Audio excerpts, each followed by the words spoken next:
আসসালামু আলাইকুম ওয়াৰাহমাতুল্লাহি ওয়াবাৰাকাতুহু। আপোনালোকৰ ওপৰত আল্লাহৰ ৰহমত, বৰকত আৰু শান্তি বৰ্ষিত হওক।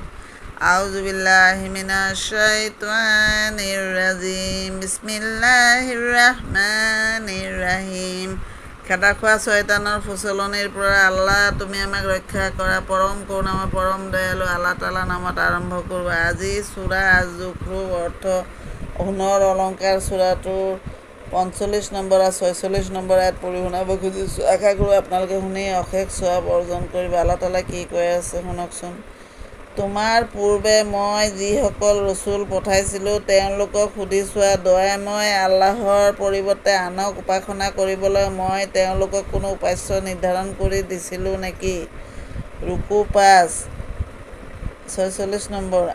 মই মুছাক মোৰ নিদৰ্শনসমূহ দি ফেৰাউন আৰু তাৰ পৰিষদবৰ্গৰ ওচৰলৈ পঠাইছিলোঁ। তেওঁ সিহঁতক ক'লেগৈ, মই বিশ্বব্ৰহ্মাণ্ডৰ প্ৰভুৰ ৰচুল। সমাপ্ত।